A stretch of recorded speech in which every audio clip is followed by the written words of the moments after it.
Dobrý deň, za mikrofónom je Sledman zo skupiny Sleepers.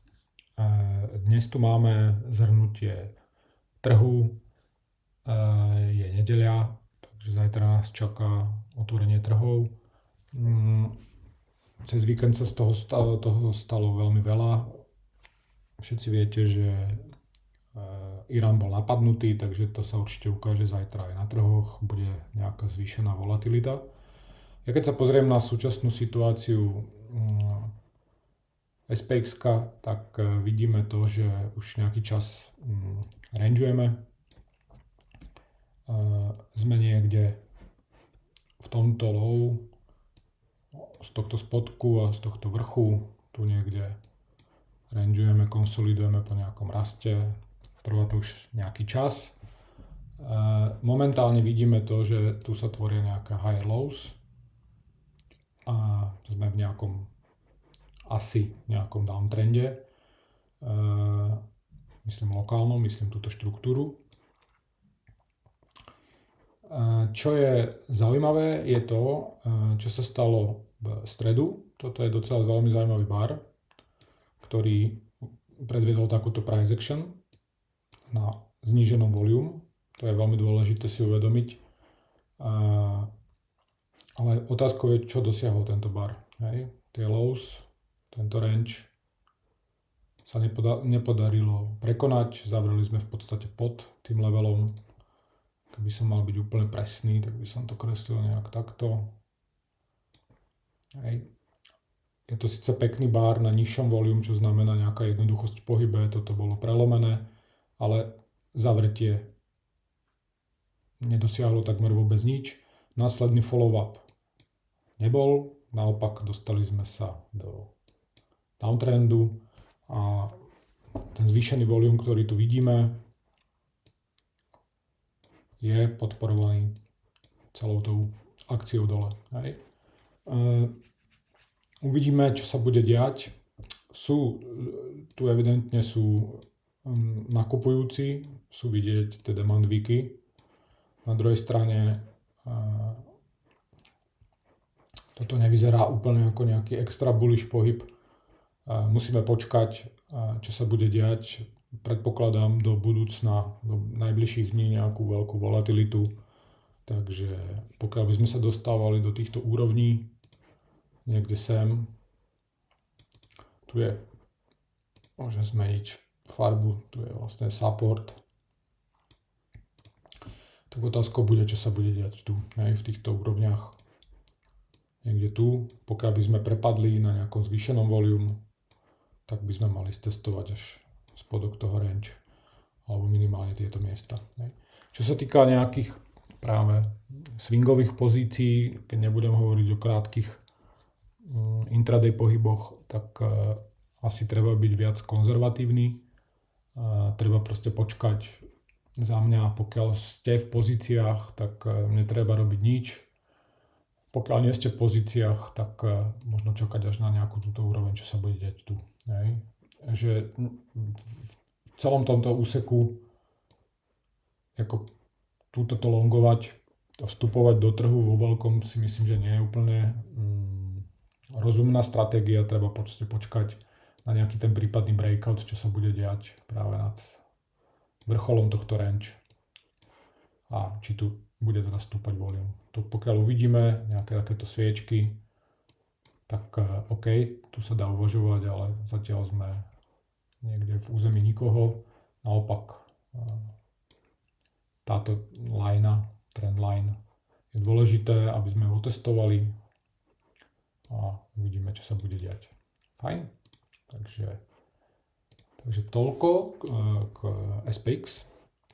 Mám tu potom ešte ďalší graf, jednu akciu, ktorú si myslím, že je fajn dať si na watchlist. Je to tento ticker Sonko. My sme teda po už takomto docela veľkom uptrende.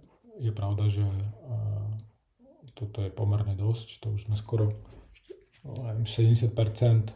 Na druhej strane, čo sa mi páči, je pomerne pekný volume, to znamená chuť nakupovať. A za mňa, pokiaľ by prišiel teda nejaký pullback, tak ten pullback by bolo za mňa dobre sledovať, čo sa tu bude diať a prípadne túto akciu nakupovať. Sme v celkom peknom range. Toto skutočne vyzerá ako nejaká akumulačná fáza. Trvá to dlho. Ja viem, že toto je skoro 50% range, možno viacej. Na druhej strane ukážem vám ešte štatistiku. Táto akcia, tá spoločnosť vyzerá byť veľmi zdravá. Toto sú údaje z Fastgraphu. To je nejaký sumár, ako sa akcia vyvíja. Vidíte, že tie nasledujúce roky sú proste pekne zelené, tie výhľady sú fajn.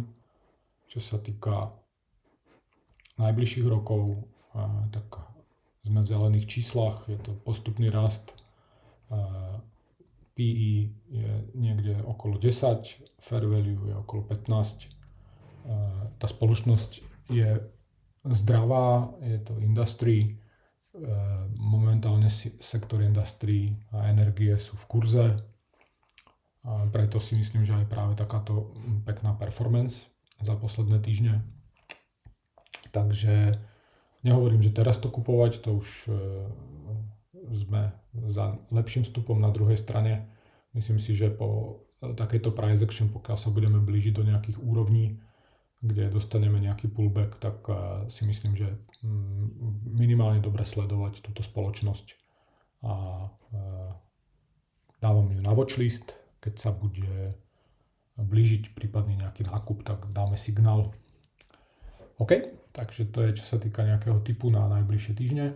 A potom tu mám ešte poslednú vec. To je pre tých, ktorí nás nepoznajú, tak máme Discord skupiny Slippers. Toto je naše portfólio. Na Discorde každý boží deň ukazujeme výkon nášho portfólia. Toto je výkon k piatku, to znamená ku koncu februára. Tu vidíte, naše 4 portfólia majú výkon 7,67%. Toto je SPX alebo americký index a toto je svetový index. Takže docela porážame obidva indexy, čo je moc fajn. No a takto budeme vlastne pokračovať ďalej. Viac o tých portfóliách sa dá samozrejme dozvedieť, či už u nás na Discorde, alebo potom, keď budete kontaktovať mňa alebo Chelseaho, tak sme ochotní a otvorení samozrejme s vami sa o tom pobaviť, akým spôsobom to funguje, aké sú nejaké rozdelenia, rôzne detaily. My tu chceme byť aj za 5, 10, 15 rokov na trhoch, to znamená neponáhľame, nie sme žiadni skalperi, naopak snažíme sa byť v trhu vlastne neustále a mať nastavené to portfólio spôsobom, aby sme prekonali index a každú fázu trhu, to znamená kľudne rastové obdobia, ale zároveň aj nejaké korekčné obdobia, ktoré sú prirodzenou súčasťou trhu. S tým treba počítať, inak to nikdy nebude. Takže ešte raz na našom Discorde ukazujeme každý boží deň výkon toho portfólia, kde si to môžete proste porovnať.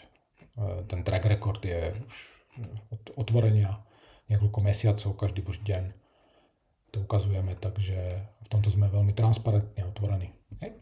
OK, takže ďakujem za pozornosť, toľko odo mňa a budeme sa počuť zase na budúci týždeň. Majte sa.